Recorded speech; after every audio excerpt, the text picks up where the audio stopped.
세계정세부에 다시 찾아와 주셔서 감사합니다. 저는 전재현입니다. 존경하는 여러분, 지난 열흘 동안 중난하인은 아무 소리 없이 천지를 뒤흔드는 작전을 실행했습니다. 예전에는 사람들을 약간의 틈이 있는 쇠창살 우리에 가두었다면 이제는 그 구금 시스템 전체를 업그레이드하기로 결심했습니다. 낡은 쇠창살은 뜯겨나갔고 그 자리를 두꺼운 강철판이 대신했습니다. 판과 판은 용접으로 완전히 봉해져 모든 탈출구, 빛과 공기의 모든 틈새가 막혔습니다. 더 잔혹한 것은 용접을 끝내고서 열쇠까지 화로 속에 던져 넣었다는 사실입니다. 그 짧은 열흘 동안 베이징의 지도부는 세 개의 용접 집게, 더 정확히 말해 세 개의 불꽃 횃불을 들어 올려 국가의 세 개의 급소를 봉인했습니다. 첫 번째 횃불은 지방 관료들의 두 다리를 용접해 버렸고 그들을 더는 물러설 곳이 없는 꼭두각시로 만들었습니다.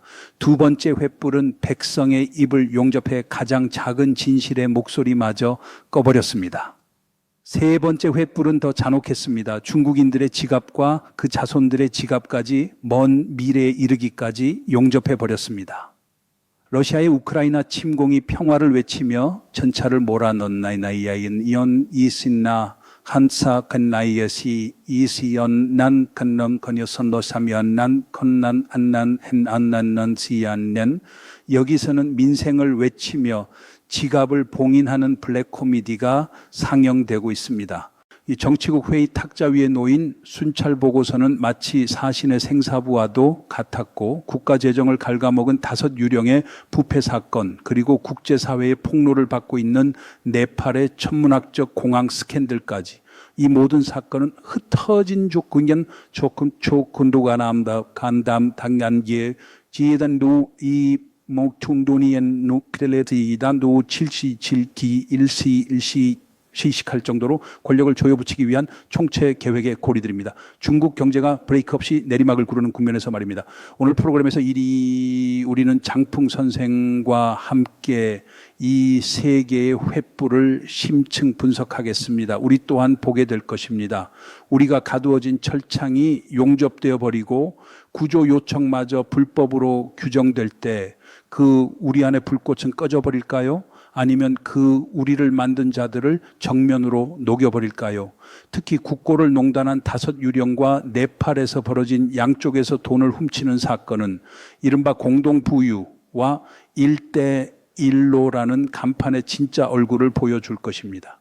크렘린이 전쟁을 도덕으로 포장하듯 여기서는 개발을 도덕으로 포장합니다. 포장지만 다를 뿐 내용물은 같은 값싼 선전입니다. 부분 1. 첫 번째 횃불 생사부와 관료의 사슬에 묶인 두 다리 존경하는 여러분, 첫 번째 횃불부터 시작하겠습니다. 2025년 11월 28일 베이징에서 정례정치국 회의가 열렸습니다. 겉으로는 평범한 회의처럼 보였으나 그날 회의실의 공기는 얼음창고처럼 냉랭했습니다. 회의 탁자 위로 두툼한 문건 묶음이 내던져졌습니다. 그것이 바로 중국 공산당 제20차 중앙위원회 순시 상황에 대한 종합 보고서였습니다. 이 보고서를 가볍게 보아서는 안 됩니다. 오늘날 중국 관료 사회에서 이것은 행정서류가 아니라 염라대왕의 생사부에 가깝습니다. 전국 권력 핵심부의 죄상이라 명명된 항목이 치밀하게 기록된 블랙리스트입니다. 31개 성과 직할시의 서기와 성장, 부성급 도시의 책임자들, 금융과 에너지, 국유기업 등 경제의 혈맥을 쥔 거물들, 그리고 정법, 조직, 선전이라는 세 핵심 권력 시스템의 총무,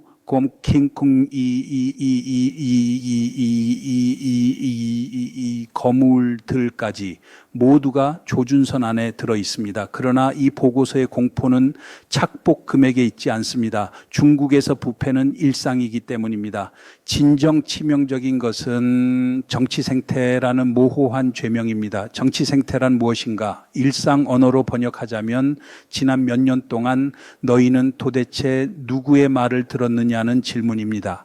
베이징을 전심전력으로 받들었느냐, 아니면 아래쪽에 스스로의 퇴로를 몰래 마련했느냐, 이것은 충성심을 겨냥한 숙청이며 당풍정돈이라는 외피를 두른 신문입니다. 전장 한복판에서 지도이도 구도 코로나마르스 이츠부이부 공부 밤새도록 바꾸며 승리를 선언하는 러시아식 브리핑처럼 답은 처음부터 정해져 있고 질문은 장식일 뿐입니다. 왜 하필 지금 생사부를 꺼내 들었는가? 답은 두 글자, 자금난입니다. 국고는 바닥났고 부채는 산처럼 쌓였습니다. 중앙은 지금 돈이 필요합니다. 그리고 경제 실패의 책임을 뒤집었을 희생양도 필요합니다. 신호는 분명합니다. 너희가 마구 발행하기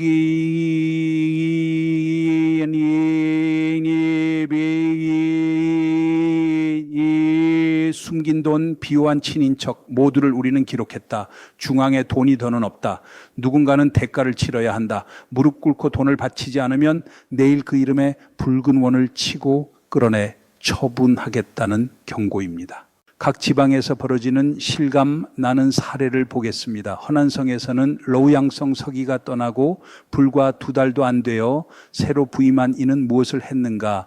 그는 상환 기간이 30년에 이르는 특수채 530억 위안을 발행하는 결제에 서명했습니다. 30년이란 무엇을 뜻합니까? 아직 젖도 떼지 못한 아기들의 땀과 눈물이 30년 뒤에 벌어들 돈이 오늘 관료들의 손에서 이미 사라졌다는 뜻입니다. 대담함이 아니라 벼랑 끝에서의 무모함입니다. 오늘 채권을 찍어 돈을 윗선에 바치고 기계를 돌리지 않으면 즉시 죽는다. 30년 뒤의 상환은 남의 일이다.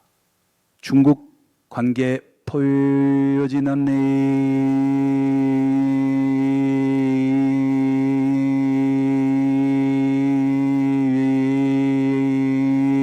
명예로운 죽음이 아니라 남의 죽음이면 더 좋다는 냉혈한 선택입니다. 전쟁에서 보급을 못 채우면 민가를 털듯 재정의 구멍은 늘 민생으로 메웁니다.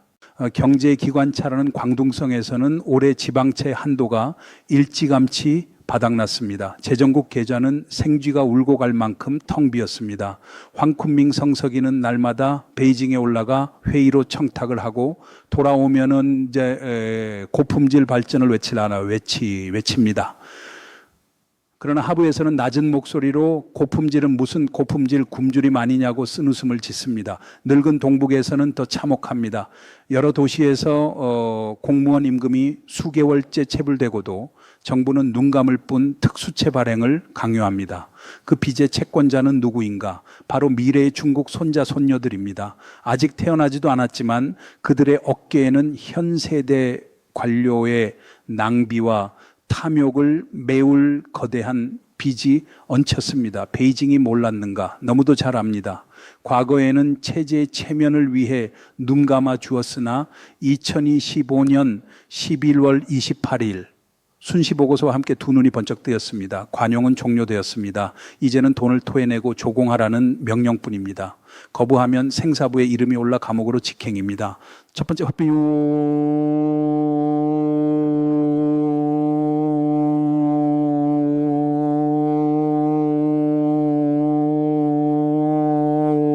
선비한석든 친란 지방관료의 두 다리를 용접해 절대 복종의 무릎을 강요합니다. 벼랑 끝에 관료가 누구에게 이를 갈겠습니까? 백성을 짜낼 뿐입니다. 병원에 돈이 없으니 진료비는 오른다. 학교에 돈이 없으니 보충료는 오른다. 연금이 모자라니 삭감한다. 붉게 달군 강철판의 통증을 맨 먼저 느끼는 이는 언제나 민초입니다. 전쟁터에서 긴급 징발이 서민의 쌀독을 털듯 이곳의 징발서는 봉투와 영수증으로 날아듭니다. 부분이 두 번째 횃불, 백성의 입을 꿰매는 이른바 법치 존경하는 여러분 첫 번째 횃불이 빚을 죄기 위해 관료를 겨냥했다면 두 번째 횃불은 그 빚을 죄는 동안 아무도 아프다 소리내지 못하게 하기 위한 것입니다. 12월 8일 정치국 회의가 이어졌고 이번에는 14 업무고 이 인구첸 국난구 구립 이를 가 가두고 이 나라는 가붙는 철창 속에 액체화된 쇠물을 한 바가지 더 부었습니다. 겉으로는 경제연구회의라고 발표됐지만 보도문을 유심히 읽으면 두 가지 중대한 조치가 조용히 실행됐음을 알 수 있습니다. 첫째, 매년 보도문에 등장하던 주문 한 줄이 조용히 사라졌습니다. 중앙기율검사위원회 업무보고를 청취하고 내년 반부패 업무를 배치한다는 문구가 흔적도 없이 지워졌습니다. 이는 반부패라는 연극이 종막을 앞날 맞았다는 뜻입니다. 가리개는 걷혔고 정권은 이제 맨몸으로 뛰기 시작했습니다. 반부패의 이름을 빌린 선전은 필요 없습니다. 정면 탄압의 시대로 갈아탔습니다. 둘째, 새로운 핵폭탄을 장착했습니다. 중국 공산당의 전면적 영도를 법에 의한 국가통치전 과정에 관철한다는 규정을 심에 통과시킨 것입니다. 이름은 그럴듯하선도 간다 하겠으네 기호 이 한감이야 이다 전면 의법치국. 그러나 실상은 단 한 문장입니다. 이제부터 법은 권력을 제한하는 도구도 국민을 보호하는 방패도 아닙니다. 법은 당의 손에 쥔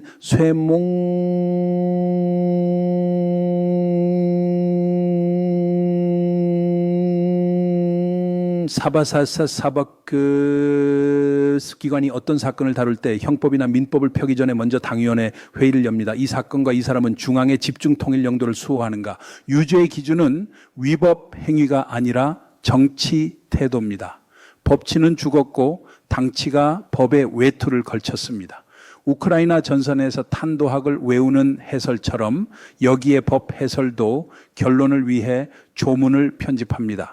즉시 두 번째 횃불이 타올랐습니다. 하마스크 작전은 두 단계로 전개됩니다. 닭을 잡아 원숭이를 겁주는 것, 그리고 칼을 뼈에 갈아들이는 것입니다.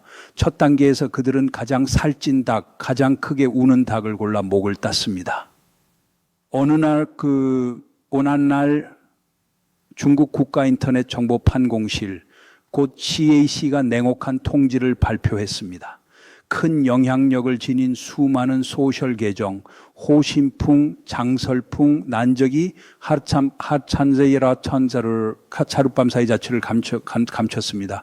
프로필 사진은 금세니 흑백으로 바뀌었고 콘텐츠는 전부 삭제되었습니다. 명분은 당당합니다. 대립선동, 물질만능 숭배, 부적격 콘텐츠. 그러나 호신풍은 무슨 죄를 지었습니까? 그는 휴대전화 하나 들고 허베이의 농촌, 동북의 낡은 공단, 선전의 도시 속 농촌으로 달려가 농민의 소박한 식사, 한 달 200위안, 연금으로 연명하는 노인, 영하 20도의 한기 속에서 잔돈을 벌기 위해 떨고 서 있는 노점상의 삶을 찍었을 뿐입니다. 그는 전복을 선동하지 않았고 정권을 욕하지도 않았습니다. 그의 유일한 죄는 성대하게 포장된 성세라는 비단옷자락을 살짝 들어 올려 그 아래에서 꿈틀대는 바퀴벌레를 보여준 것입니다. 선전부가 전면적 샤오캉 함께 부유를 외칠 된다기야 한나 토테티에티예치 그 영상은 연삼산 뺨을 후려치는 생생한 손바닥입니다. 그래서 그의 계정은 죽었습니다. 사이버 공간에서의 사망입니다. 장설풍은 어떠한가? 입시지도 교사인 그는 청년들에게 솔직한 충고 몇 마디를 했을 뿐입니다. 인문학 전공은 취업이 어렵다. 학위 값어치가 떨어지고 있다. 대학원 시험을 맹목적으로 뛰어들지 말아라. 생존의 나침반 같은 그 말이 정권의 눈에는 중국 경제에 대한 비관선동, 고용안정이라는 대국을 파괴하는 행위로 보였습니다. 개정 도륙은 미디어와 인플루언서를 향한 철의 경고문입니다. 이제부터 너희는 시청자가 아니라 정치국 정신을 청중으로 삼아라. 진실을 보여주고 청년에게 절벽을 피하라고 충고하는 자는 법의 이름으로 제거되리라. 전시 검열이 총검 대신 알고리즘과 조항으로 바뀌었을 뿐 본질은 같습니다. 둘째 단계는 검열을 법제도 뼛속까지 가긴 하는 것입니다. 당의 전면 영도가 법치 위에 군림하는 순간 범죄의 정의는 완전히 바뀝니다. 진심을 한마디 하면 온라인 생태 파괴가 됩니다. 가난을 찍으면 계급 다음대 대립선동이 됩니다. 정책을 비판하는 글을 공유하면 국가안보 위협이 됩니다. 예전에는 개정 정지가 플랫폼의 행정처벌에 그쳤지만 이제는 의법치국의 이름으로 격상됩니다. 이 용접집게는 입만 막지 않습니다. 사람들의 두뇌까지 용접하려 듭니다. 이후 모든 시민은 입을 열기 전에 키보드를 두드리기 전에 머릿속에서 셋을 셉니다. 이 말이 정치 파괴로 덮어씌워지지 않을까? 중앙의 집중 용도에 도전으로 몰리지 않을까? 그리고 사회는 벙거리가 됩니다. 온라인에는 공덕 찬양, 가짜 긍정 에너지, 당과 정부에 대한 감사가 넘칩니다. 울부짖음, 구조, 요청, 날것의 사실은 목구멍에서 용접되어 밖으로 나오지 못합니다. 전쟁이 제일 먼저 언론을 포로로 삼듯 이곳의 평신은 말부터 포로로 삼습니다. 부분 3. 세 번째 횃불, 다섯 유령과 국내에서 벌어진 세기의 절도 존경하는 여러분, 두 개의 집게를 죄어붙이는 궁극의 목적은 한낱대로에서 벌어지는 전국적 규모의 대도둑질을 가리기 위하입니다. 세 번 배변 이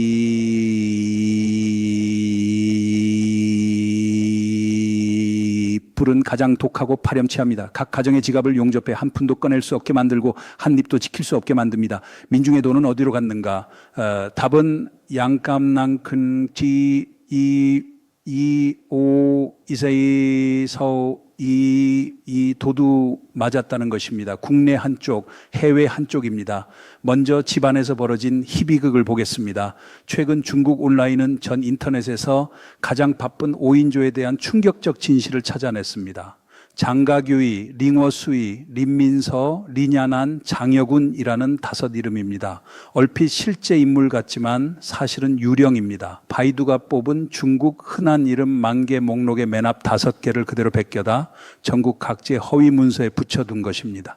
사기꾼은 심지어 순서조차 바꾸지 않았습니다. 이 다섯 유령은 무엇을 했는가? 후베이성 죽계현의 장비 임대 사업 금액 3,188만 위안. 이 다섯 이름은 떳떳하게 감정 전문가로 등장했습니다. 항저우 사범대학교에서는 복권복지기금이라는데 군남 사키미 음미암대 생명구휼 자금으로 지급된 잠기 장학금 명단에 온라인 이름 데이터에서 통째로 복사해 붙인 긴 목록이 발견됐습니다. 학교는 끝내 부정 수령을 시인했습니다. 돈은 사라졌고 진짜 가난한 학생은 한 푼도 받지 못했습니다.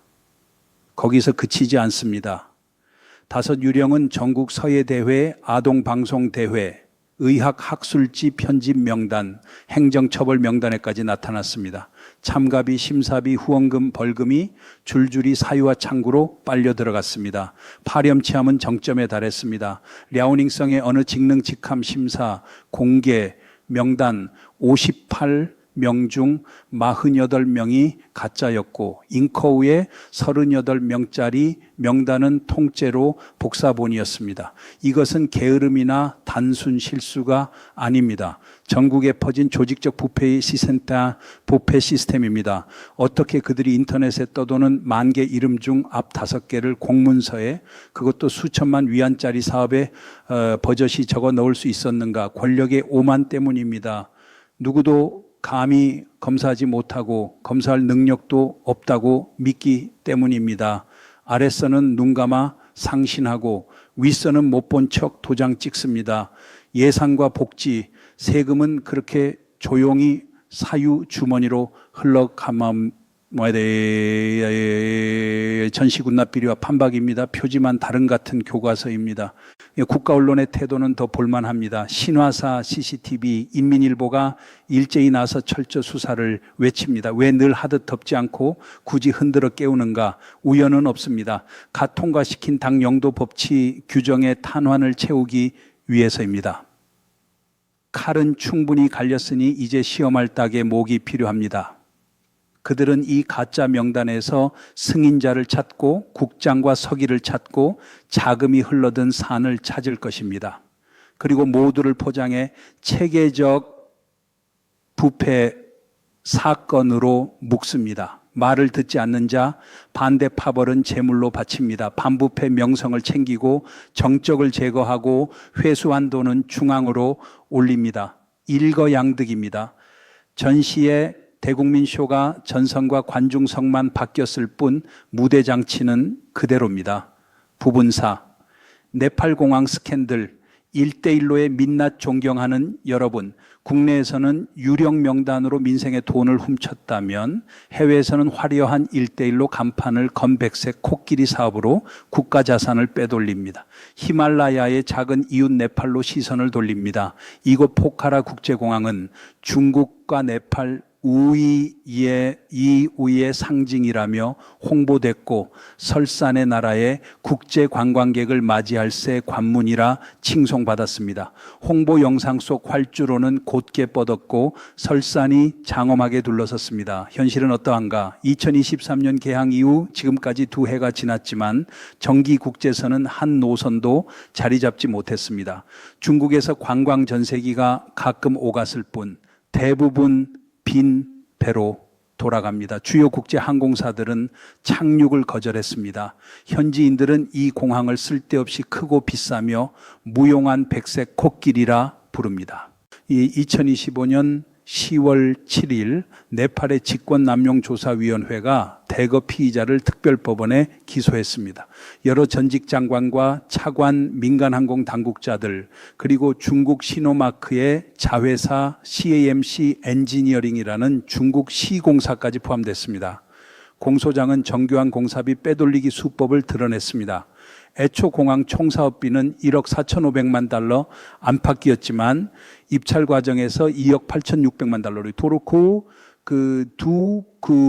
마판 컨치 디간남 고리 찬안 감남당 풀려졌나? 그거 풀려졌습니다. 허위 세금 계산서, 허위 판매, 자재 가격 뻥튀기. 거대한 차액은 어디로 갔는가? 네팔의 부패 관료들과 중국 시공사 그리고 그 뒤에 보이지 않는 손들에게 공평하게 난이었습니다. 품질은 두부 공정이 표준이었습니다. 활주로는 규격 미달, 유류 저장소는 안전 규정 위반, 장비는 2등, 3등 품을 설치해 놓고 고급가를 청구했습니다. 시공사는 거액의 탈세 의혹까지 받습니다. 이것은 특수한 사례가 아닙니다. 스리랑카의 한반토타항, 파키스탄의 CPC, 아프리카 곳곳의 철도와 수력 사업, 공식은 같습니다. 중국의 자금 지원, 중국의 시공, 과도한 원가, 형편없는 품질 그리고 채무의 멍해를 지는 것은 늘 현지 국민입니다. 더 중요한 것은 중국의 외환 보유액이 대외 대출이라는 형식으로 외부로 흘러나간 뒤 후방의 사적 네트워크를 통해 다시 사익으로 역류한다는 점입니다. 국내에서는 국책이라며 아무도 감히 파고들지 못합니다. 그러나 해외에서는 네팔이 먼저 카르베브리아를 군탄 법 검업함대 이하삼 네탄 이해찬 이하삼 이엔 이하삼이란 이하님담 이하삼 결코 마지막 국가가 아닐 것입니다. 막이 찢어지면 1대1로는 국고에서 권력 귀족의 사적 계좌로 이어진 길이라는 사실이 만천에 드러납니다. 전쟁이 외화를 태워 체제 선전을 유지하듯 여기서는 개발이 외화화를 태워 사익을 유지합니다.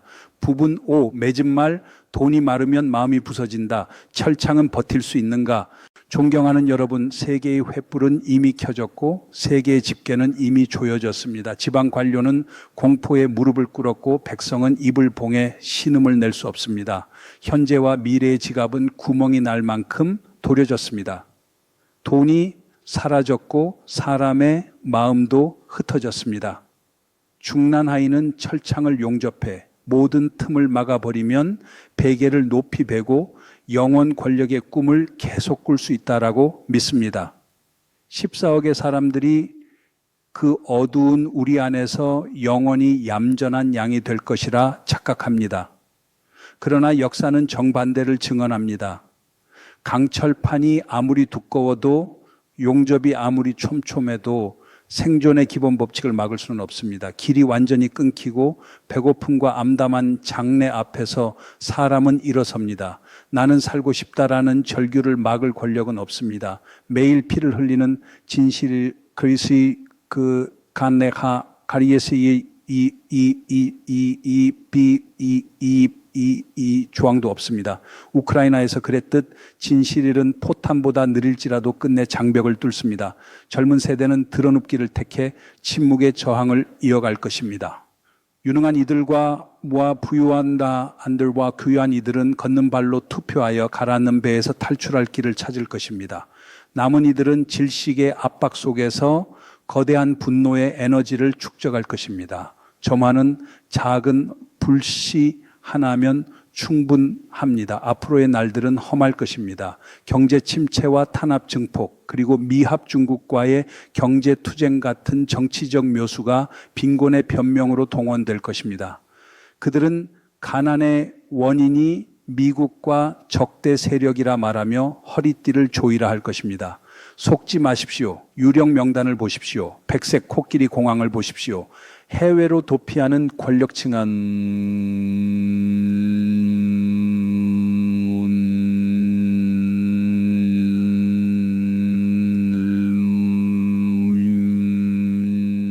여기 국력이 고갈된 진짜 이유가 거기에 있습니다. 전쟁이 항상 적을 탓하듯 도둑질은 항상 손전등 탓을 합니다. 그러나 어둠은 등잔 곁에 있는 법입니다. 장풍 선생은 결론을 내립니다. 바깥에서 지켜보는 이든 안에서 견디는 이든 당장 철창을 부술 수는 없습니다. 그러나 중국의 시민이 할 수 있는 일이 있습니다. 눈을 부릅떠 진실을 보십시오. 머리를 맑게 유지해 세뇌를 거부하십시오. 양심을 녹슬게 내버려 두지 마십시오. 그들이 모두의 눈과 양심을 용접하지 못하도록 하십시오. 진실의 빛이 마음속에 살아있는 한 아무리 견고한 철창도 결국 그 만든 자들을 묻어버리는 무덤일 뿐입니다. 러시아의 전쟁 선전이 끝내 현실과 충돌하듯 여기에 거짓도 결국 현실과 충돌할 것입니다. 이상으로 오늘 세계정세 해부를 마치겠습니다. 세계정세 해부는 언제나 여러분의 논평을 기다립니다. 다음 시간에 다시 뵙겠습니다.